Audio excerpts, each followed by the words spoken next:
Bonjour et bienvenue dans Rencontres numériques. Avec nous aujourd'hui Bonjour. Christian Robert. Bonjour. Ça va? Très très bien.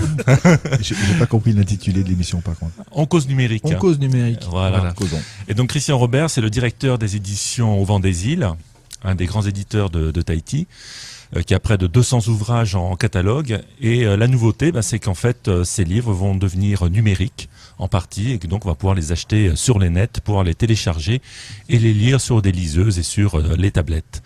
Christian, est-ce que tu peux nous parler un peu de ce projet, où il en est, comment ça va fonctionner en fait tout ça? Alors, le fait de pouvoir acheter des livres sur Internet, c'est quelque chose qui se fait déjà depuis de nombreuses années, si ce n'est que c'était du livre papier. Aujourd'hui, et c'est un petit peu la révolution pour le coup, on fait des e-books, donc des livres à lire sur des supports numériques, tablettes, liseuses, etc. C'est une démarche que nous, on a mis en route en mars 2012, il y a donc un an et demi.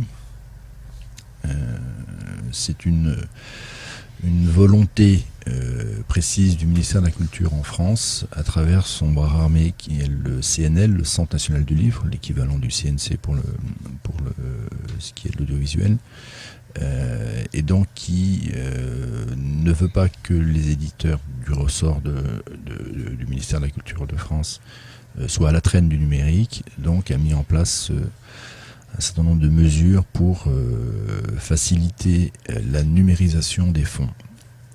Parce que là, il s'agit pour l'instant de numériser le fond, donc on ne parle pas encore des nouveautés, on parle de tous les titres qui sont déjà apparus depuis 1, 2, 3, 10, 20 ans.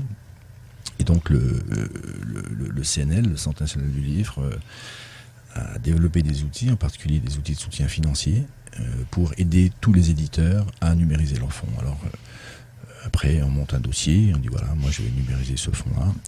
Pour l'instant, c'est une aide qui ne s'applique qu'à la littérature, qu'aux livres de texte. Donc, ne sont pas pris dans cette enveloppe d'aide les bandes dessinées, les illustrés, les livres d'images, des choses comme ça. Ça peut le devenir, on ne sait pas. Pour l'instant, l'important c'est surtout numérisation des fonds littéraires, pour plein de raisons, également pour une raison qui vous est chère à vous deux, Marc et Eric, qui est de l'archivage. Donc la petite contrainte qu'on a lorsque on fait partie des gens qui sont aidés par le CNL, c'est de leur remettre un fichier pour la BNF, un fichier travaillé. Le principe, c'est il faut pas imaginer. Je sais que pas mal de gens pensent que en fait c'est très très simple de faire un e-book. T'as ton logiciel de mise en page, Quark Express, InDesign, et puis à la fin tu fais exporter en EPUB, et puis ça marche. C'est effectivement ça peut fonctionner. C'est pas si simple que ça. Pour preuve, nous on a commencé donc en mars 2012 et les premiers titres ont été disponibles sur le net en juillet 2013, donc un an et demi de travail, enfin 15 mois de travail. Nous on a contracté avec une entreprise en France qui s'appelle Isaco, qui est une entreprise qui ne fait que ça. Donc il y a eu un long temps de travail sur la maquette, parce que dans le numérique comme dans le papier, il y a une recherche graphique pour avoir quelque chose qui colle tout le temps sur tous les supports. Donc on a pas mal travaillé pour choisir les bonnes typos, en gardant bien évidemment l'entité graphique qu'on avait sur notre collection, mais en l'adaptant au numérique. Donc ça a été un petit peu long. Et puis après, il faut passer dans la moulinette l'ensemble des titres. Et ça c'est une étape qui est extrêmement longue, la vérification. Le monde du livre est un petit peu soucieux de la précision de ses ouvrages, et ça fait partie de notre métier. On n'accepte pas d'avoir un mot tout seul en haut d'une page, un orphelin, une veuve, ces choses que... Et ça, c'est beaucoup de travail, parce qu'en numérique, ça glisse, donc c'est pas si facile que ça. Mais bon, le temps de réflexion sur deux maquettes, puisque nous, on met deux collections pour l'instant en EPUB, en e-book, la collection de littérature du Pacifique et notre collection de sciences humaines. Alors, sciences humaines, c'est un tout petit peu plus complexe, parce qu'il y a il y a des vrais problèmes d'indexation, enfin pas des problèmes, mais on a vraiment besoin de rajouter plein de fonctions parce que les sciences humaines, comme leur nom l'indique, c'est en général destiné à des gens qui font de la recherche et que là, on rentre dans une nouvelle ère, c'est-à-dire que nos bouquins, ils sont très bien en papier, hein, je les conseille à tout le monde. Simplement, quand tu cherches une entrée par, je sais pas, Tahiti Maui de Bruno Sora, par exemple, quand tu veux savoir où est-ce que Pouven intervient, ben, tu te payes les pages une par une, tu cherches. Là, c'est instantané. Et tu as les 500 entrées, boum, tu l'as tout de suite. Donc, c'est quand même une autre technicité. Mais bon, ça fonctionne très bien aussi. Nous, en l'occurrence, on est passé par une boîte dont c'est le métier, ils font que ça. Et puis voilà. Et derrière, sur notre stratégie commerciale, puisqu'il y a derrière quand même l'objectif et la volonté d'en vendre, hein, même si je continue à parler ou tu veux me poser des questions un petit peu? Non, mais tu parles très bien. Comme t'enchaînes. Voilà, on écoute religieusement. La copie est bien Ça préparée. Oui, donc au niveau de la stratégie commerciale, nous on a contracté avec un e-distributeur. Alors pareil, ça c'est une notion à laquelle il faut tordre le cou, en tout cas dans le monde du livre, hein, et je pense qu'il n'y a pas beaucoup d'expériences similaires à Tahiti aujourd'hui, il y en aura sans doute d'autres. C'est super, on est sur Internet, à nous le monde, quoi. Ouais. C'est voilà. On est perdu au milieu du net. Voilà. Je veux dire, il y a une image que j'aime bien, c'est aujourd'hui déjà nous avec notre collection, et bon, on a un petit peu de passif derrière nous quand même. Ça fait 25 ans qu'on fait ça. On a une collection qui est la seule au monde de cette collection de littérature océanienne. Personne d'autre l'a fait. Il y en a qui ont essayé, ils sont pas allés au bout. Nous, je ne dis pas qu'on ira au bout, mais en tout cas aujourd'hui, on a quand même, voilà, c'est un peu plus de 30 titres, des auteurs de Samoa, des Maoris de Nouvelle-Zélande, des Aborigènes d'Australie, des Tahitiens, des Calédoniens, des Kanaks, des Caldoches. C'est quand même quelque chose qui a un vrai sens océanien. Donc on a une visibilité, mais lorsque, par exemple, sur un gros marché comme celui de la France, lorsqu'on sort une nouveauté, en France, c'est plusieurs milliers de nouveautés en littérature chaque année, et on a beaucoup de mal pour être vu à 1 contre 2000, 3000. Là, dans le monde du numérique, sur les 3 années qui viennent de passer, on parle pas de milliers, on parle de dizaines de millions de titres. Donc, je sais pas si tu vois, mais l'image, c'est quelqu'un dans un stade de basket à la Fatawa qui bouge, tu as une chance de le voir quand il est dans les gradins. Celui qui est au Stade de France, c'est Stade de plus France, difficile. ou chercher un truc à Rio, là, Oui. On l'a. voilà, là, t'as un peu plus de mal, quoi. Ouais, Surtout ouais, quand tous les autres bougent aussi. Parce que le problème, c'est que en face de nous, comme du reste dans la réalité du livre papier, on a des gros morceaux. T'as des énormes groupes. Alors, la technique dans le monde des libraires, c'est que les gros, ils achètent les vitrines, ils achètent les tables à côté des caisses. C'est-à-dire que là où les gens regardent, forcément, quand tu passes dans la rue, tu vois un bouquin en vitrine, déjà tu le vois. Et après, quand tu rentres, si en plus il est sur la table à côté de la caisse, tu le vois encore plus. Et ça, c'est les gens, les gros majors achètent ça. Enfin, ils ont des moyens de pression et réservent ça.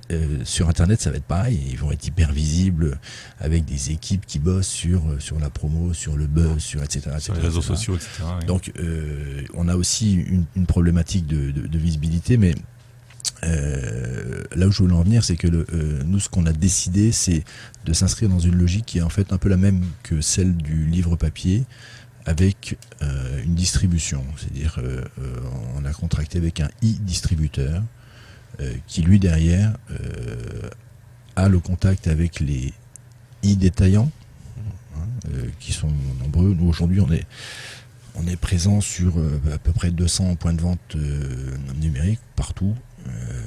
Bien évidemment, on est présent sur tous les supports, donc entre autres le fait de passer par une entreprise dont c'est le métier, nous on sort des fichiers EPUB, Mobi pour Kindle, des PDF très aboutis pour certaines tablettes, et surtout tous les EPUB qu'on fait s'adaptent à tous les formats.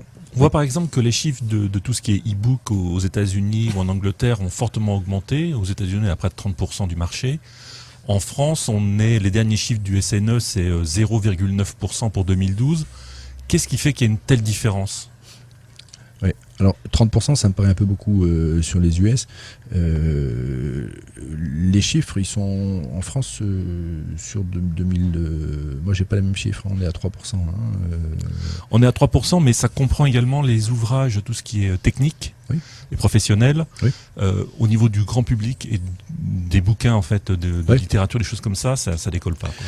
J'étais à Nouméa il y a 15 jours pour un salon du livre et était invité un ami qui est éditeur en France, qui a une maison d'édition qui s'appelle Vendailleurs, qui reste pour l'anecdote, qui s'appelait Vent des Îles, jusqu'à ce qu'on se croise tout bien tout honneur. Il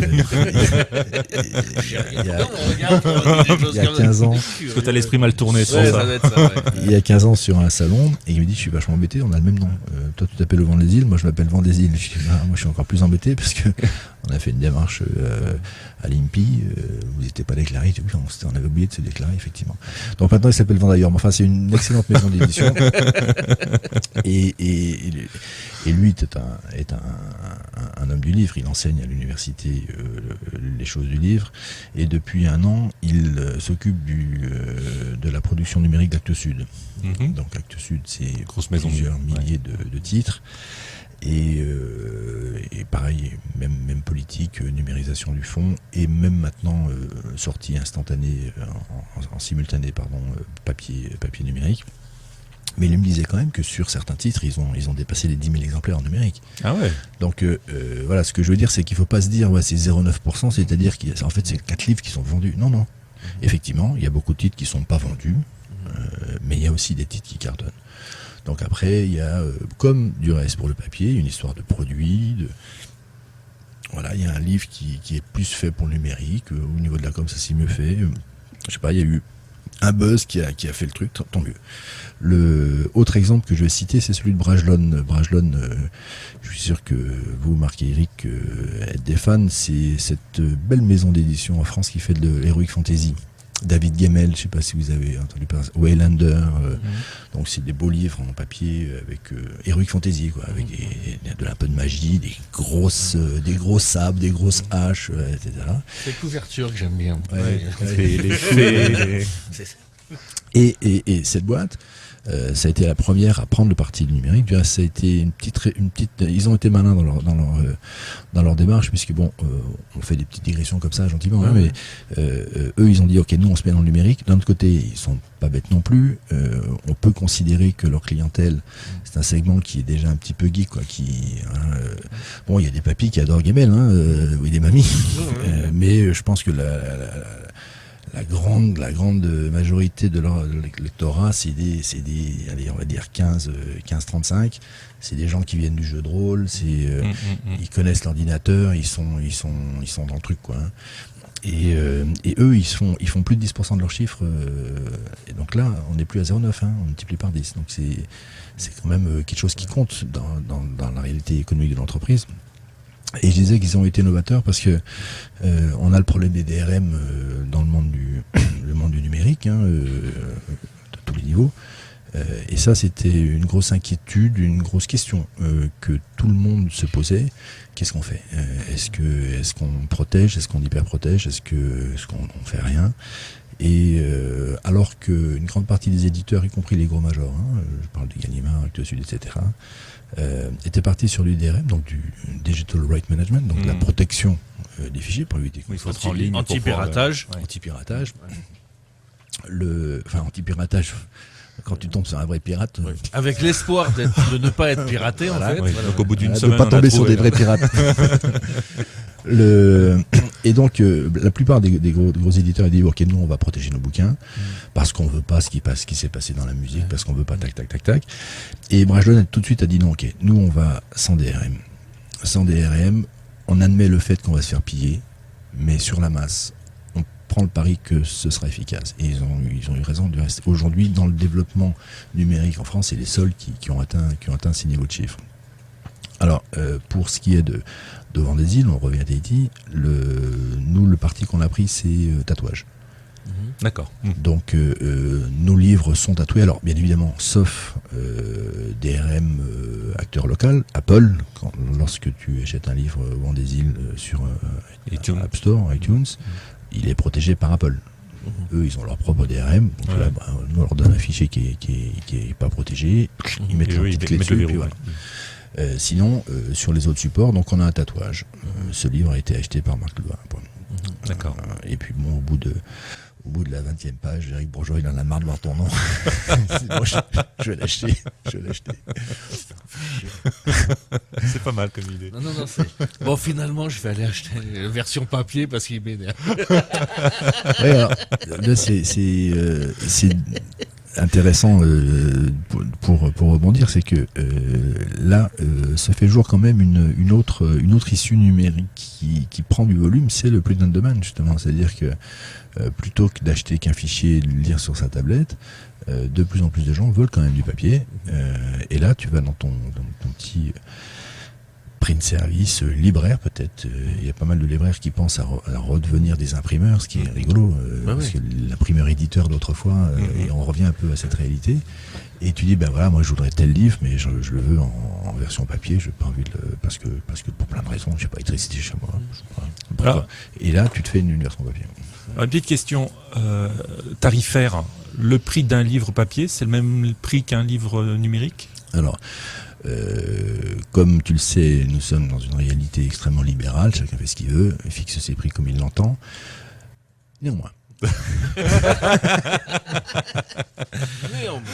Il y a une recommandation pareil, qui est faite par le CNL et qui est acceptée par l'ensemble des acteurs de la chaîne du livre. On ne peut pas réduire la chaîne du livre à un lecteur, un libraire, un diffuseur, un éditeur, il y a plein d'autres choses.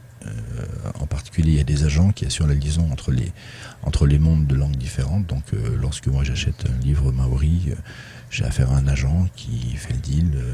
Et là, donc, c'est une reco qui a été acceptée par tout le monde, c'est qu'on ne peut pas vendre le livre numérique à moins de 60% du prix papier.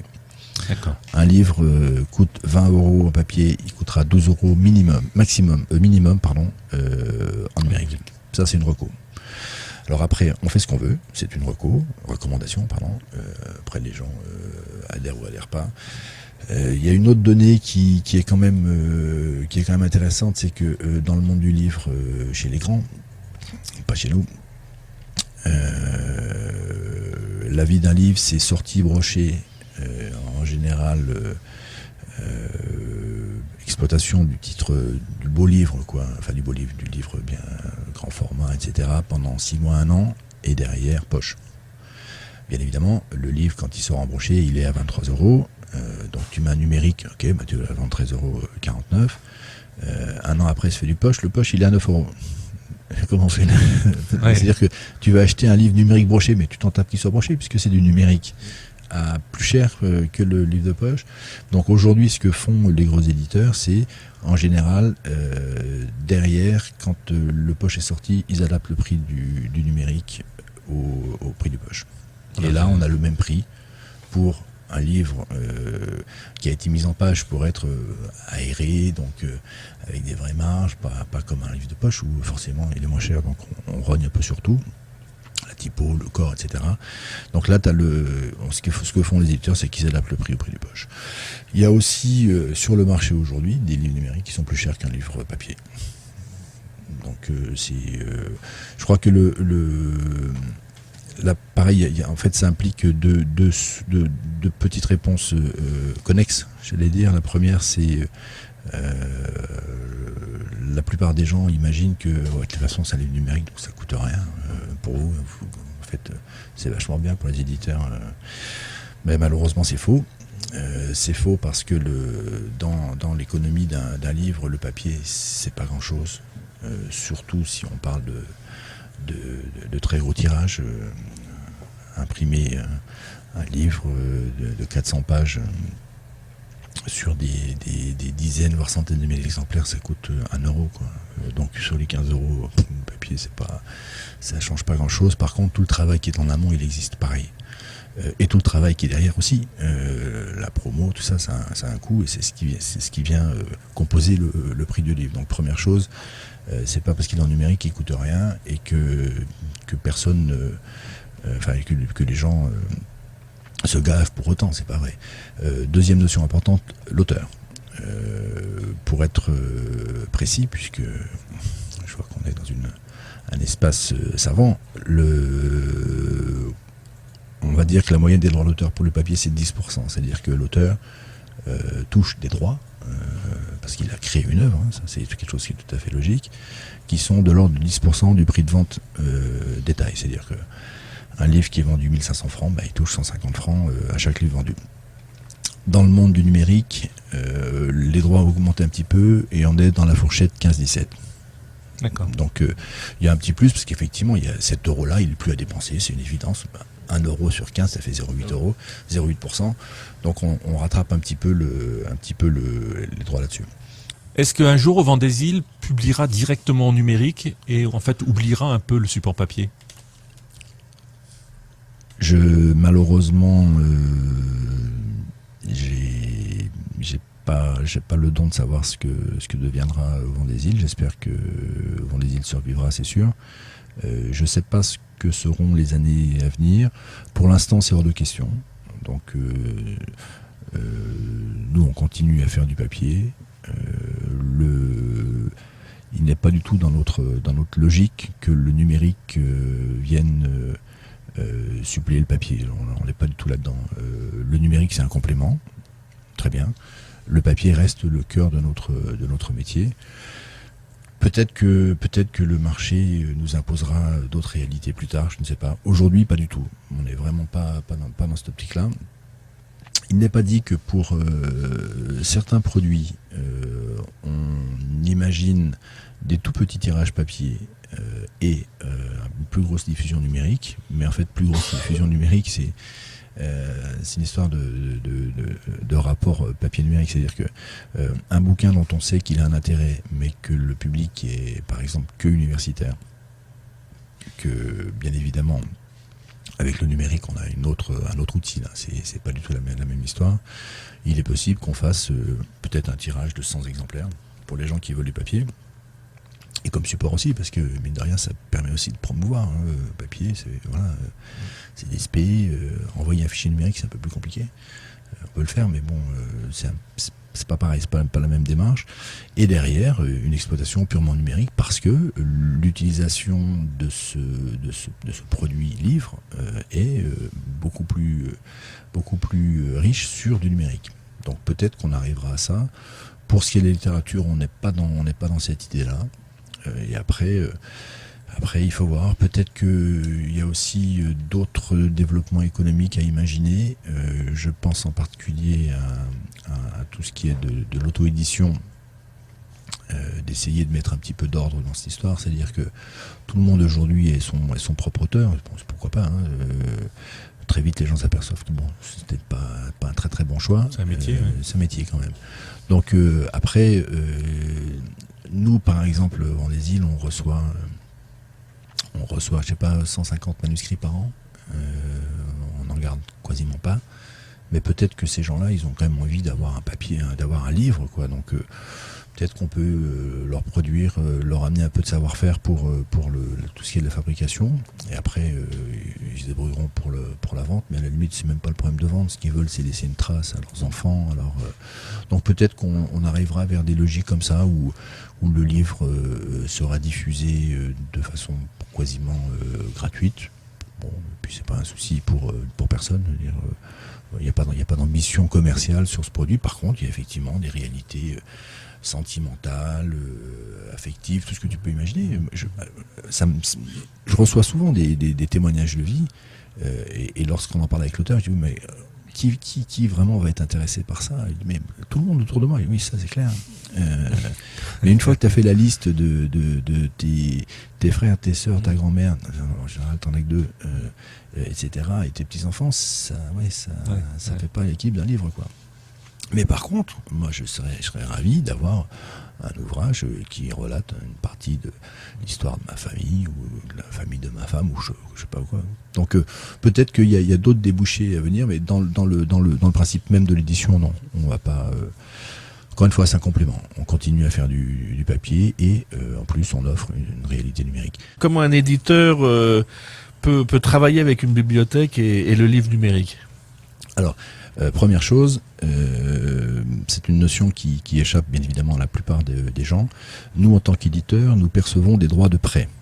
C'est-à-dire que dans un monde idéal où les bibliothèques déclarent leurs achats à la BNF, les institutions de la culture en France ont mis en place 2 boîtes, dont une qui s'appelle Sophia, qui sont là pour rétribuer les auteurs et les éditeurs sur les livres qui sont empruntés en librairie.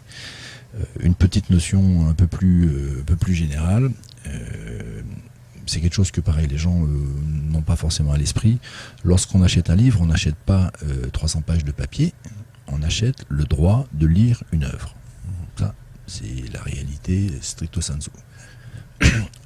Prêter un livre, quelque part, c'est ne pas faire bénéficier le créateur de l'œuvre de la juste rémunération qu'il devrait avoir pour ça. C'est quelque chose qu'on a accepté et qu'on continue d'accepter. Là où moi je suis un peu plus raide, c'est revendre un livre. Ça c'est l'horreur, parce que tu revends un livre, mais le livre, effectivement c'est du papier, mais ce que tu achètes c'est pas du papier, c'est le droit de lire une œuvre. Et là tu revends une œuvre, sauf que le créateur de l'œuvre, tu lui donnes rien, et quelque part tu amortis ton truc. Donc là moi je suis un petit peu... Mais on est dans la même logique. C'est-à-dire qu'en librairie, l'éditeur et l'auteur, un livre est acheté par la bibliothèque, super, en bibliothèque, par librairie, excuse-moi. Très bien. Donc là forcément l'auteur et l'éditeur perçoivent des droits, et après il est lu par 40 personnes. Mais 40 personnes, c'est toujours le même montant pour l'auteur. C'est-à-dire que on était tout à l'heure à 150 francs, je vous rappelle, pour un livre moyen. C'est-à-dire que il y a 40 personnes qui vont lire l'œuvre de cet auteur, et lui, il aura touché 150 balles en tout. C'est pas terrible. Donc, les institutions de la culture en France ont mis en place ce droit de prêt, qui se déclenche à partir de 33 exemplaires achetés. C'est-à-dire qu'à partir du moment où plus de 33 bibliothèques à l'échelle nationale ont acheté ton bouquin, tu touches des droits. Donc tu touches des droits qui sont des droits pour l'auteur, pour l'éditeur. Donc pour faire le lien vers le numérique, parce que évidemment on rentre dans cette problématique de façon radicale. Le monde du livre réfléchi, c'est pas encore fait, mais il y a une grosse réflexion en France qui est menée par le syndicat national de l'édition, pour mettre en place un système qui pourrait être comme une espèce de licence. Alors soit dans une version moulinette extrêmement sophistiquée, où toutes les fois que le livre est acheté, il y a un petit sou qui tombe dans le nourrin d'une entreprise qui sera là pour ça, comme la Sophia, qui redistribuera naturellement à l'auteur. Encore une fois, on est dans un monde idéal où tout le monde joue le jeu, où il y a quand même des moulinettes informatiques derrière qui sont lourdes, où tout le monde est identifié, le libraire comme l'éditeur, comme l'auteur. Enfin bon, globalement, le référencement, c'est une grosse partie de notre travail. Donc quand c'est fait par des gens qui sont professionnels, ça marche très bien. Pour beaucoup d'autres, ça marcherait pas. Mais enfin bon, c'est comme ça. Donc ça pourrait être un petit déclic. Voilà, ce bouquin, ce mois-ci, il y a 50 personnes qui l'ont lu. Voilà, ça fait 5 ans. Et le ministère de la Culture paiera. Ou un système de licence, où voilà, vous achetez un bouquin pour 30 utilisations. C'est également un système auquel on réfléchit pour le monde scolaire. On comprend tous les difficultés des enseignants à acheter 30 livres pour leur classe. Ce qu'il faut bien comprendre, c'est que l'éditeur, pour faire ces 30 livres, personne ne le finance. Donc à un moment, il faut bien qu'il les vende. Mais peut-être qu'il y a un modus vivendi à trouver entre, moi je vais vous vendre une licence, donc vous allez pouvoir le lire 30 fois, mais par contre vous allez l'acheter que 10 fois, par exemple. et essayer de trouver des systèmes comme ça. Donc il y a une réflexion qui est en route, pas aboutie aujourd'hui, mais rien qu'avec les 2-3 pistes que je donnais, vous comprenez bien que c'est des systèmes extrêmement complexes qui en plus sont complètement éparpillés géographiquement, même si ça a moins d'importance, mais quand même avec des inégalités de traitement, d'équipement. Toutes les bibliothèques de France ne sont pas équipées toutes. Oui, tout à fait. Il y a des très bons softs, mais chacun a son soft. Après, il faut quand même... Là, il y a de la moulinette derrière qui est un petit peu... Mais c'est une réflexion. Bon, on n'a pas fait le tour du sujet. Non, Mais, non, surtout on va finir parce qu'on aimerait savoir où est-ce qu'on va les trouver, ces fameux livres. Comment on les trouve? En étant un petit peu malin quand même, en étant équipé de moyens numériques. On a une liste de e-détaillants. Enfin, il suffit de taper dans n'importe quel moteur de recherche le titre du livre et instantanément vous tombez sur je sais pas combien de pages de détaillants qui revendent ces livres, qui vous les revendent en général en papier ou en numérique. Donc c'est quand même assez simple. L'important, c'est encore une fois, c'est qu'on est disponible sur tous les supports. Donc vous ayez acheté un Kindle, que vous ayez une Kobo, un iPad, il y a le format tout le temps. Donc voilà, c'est très simple. La façon la plus simple, c'est de taper le titre sur n'importe quel moteur de recherche, vous tombez dessus. Alors après, nous, on a des revendeurs qu'on aime bien. Il y en a un qui s'appelle leslibraires.fr, qui est un libraire numérique, parce que ça c'est encore une évolution du métier de libraire, qui est assez rigolote du reste, parce que c'est une librairie virtuelle. Mais bon, par contre, ils mettent en place les choses pour que ça fonctionne. Oui, ils créent une communauté en fait. Ils créent une communauté. C'est ça en fait qui est Et intéressant. ils reviennent sur une réalité de libraire, de conseils, voilà, mais ça fonctionne plutôt bien. Et il est possible que, du reste à terme, peut-être pas une clé USB, mais les gens viennent télécharger sur un spot de librairie numérique. Tu viens avec ton iPad ou ton Kindle, le mets, c'est fini. Vous avez un compte Facebook, on peut retrouver votre actualité ou... Ouais, c'est marrant, ça s'appelle Au vent des îles. Ah, c'est original ça. Non, on a un compte Facebook, oui, et un site, et aussi une présence en librairie, je crois que c'est important. Il faut pas... Il y a même des gens qui aujourd'hui font des espèces de packages papier numérique. Donc tu achètes le papier et le fichier numérique. Et en fonction du lieu où tu es, tu peux basculer d'un à l'autre. Pourquoi pas. Et encore une fois, dans cette histoire, le numérique vient comme complément. Notre cœur de métier, c'est le texte, c'est de la littérature, c'est de la recherche, c'est du documentaire, papier, et maintenant en plus en numérique. Mais toi perso, t'es un lecteur numérique ou un lecteur papier? Moi je suis un lecteur papier. Lecteur papier, je lis en numérique en particulier pour des raisons extrêmement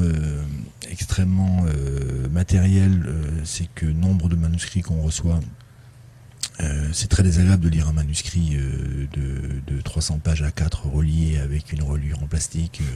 D'abord ça pèse très lourd. Donc en général je les passe en PDF et je les lis sur ma tablette. Mais je lis papier. Ouais. Mais peut-être que ça évoluera. Par contre là j'ai aucun souci à imaginer que des gens ne lisent que du numérique. Ça me pose aucun souci. Moi, je préfère des gens qui lisent que du numérique que des gens qui ne lisent pas. Merci. Merci Christian.